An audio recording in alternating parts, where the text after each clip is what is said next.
Hey everyone, it's Tactical Dinner Roll here with a few tips on how to gain that victory in Walker Assault as a rebel. As you no doubt know, it's insanely difficult to fight off the Empire, so points for movie accuracy to dice. However, victory is not impossible, and I'm hoping this guide will make it easier for you to achieve that win. First things first, a few game tips. Play with what you're comfortable with. That means use the weapons you want. I'm not going to tell you what's best because what's best for me just isn't necessarily the same for you. This also goes for whether you to play in first person or third person. Again, whatever you're comfortable or best with. I find that third person is best. It gives you more of a field of view, and just there's no penalty in playing in third person. But if you're more comfortable playing in first, if you are rocking first person and topping that leaderboard, stick with it. I will, however, recommend one star card, and that's Ion rounds. But I'll get back to that later. Continuing on with being comfortable, if you don't like flying, there's no need to do it. Infantry can actually do a lot of damage against the AT-ATs. So into this we go. The obvious tips being working together with your team and play the objective. It's very important to keep those uplinks activated, because the longer they're up, the more Y-Wings the Alliance call in, and the longer you can attack the AT-ATs. It can get pretty hairy out there with everything you have to do as a rebel, but if you watch your back, you should be good. Stay close to those uplinks for your defense, but don't stay too close to them. A well-placed thermal detonator or orbital strike can wipe you out easily. It's happened to me. Turrets can be a huge help in defending the uplinks, but the same is true for the enemy. Watch out for Imperials that have stolen your laser turrets. The next thing is a case-by-case basis, but I would suggest saving power-ups such as orbital strikes and smart rockets for when the AT-AT's shields go down. They do massive damage, but don't hesitate to use them if you see an opening where you can hurt the enemy. Vehicle power-ups are also really great.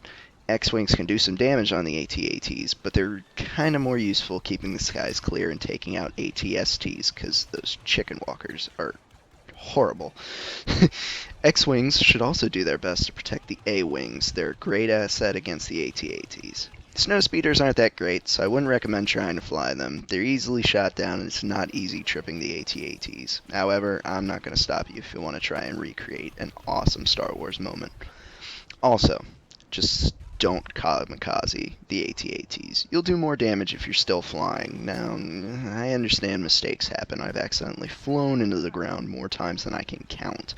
And before I move on, one more quick tip for flying.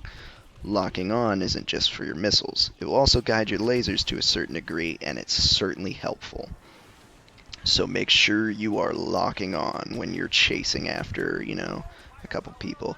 Another note is a lot of people have graduated from the Battlefield School of Flying, and, well, you'll see a lot of people when they get into a dogfight, if you're chasing them, they will begin to fly in circles. It's horrible, but it happens. Now, a note about the AT-AT shields. They are down once the Y-Wing strike commences, and you get the voiceover telling you the shields are down and you should concentrate your fire.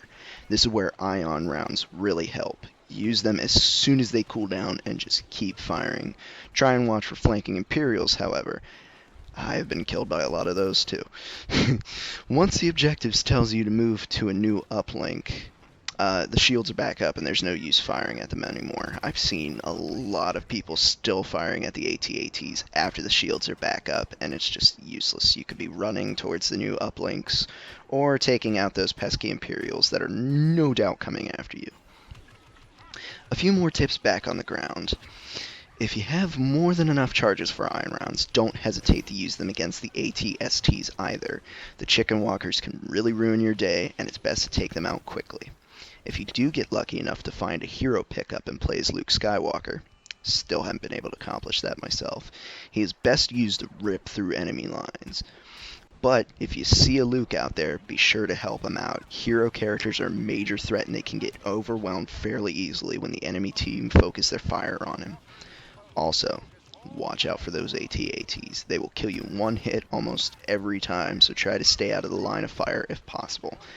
I know that's difficult. It's hard to tell when someone's controlling an AT-AT, and you just be running, minding your own business, and boom, you're dead.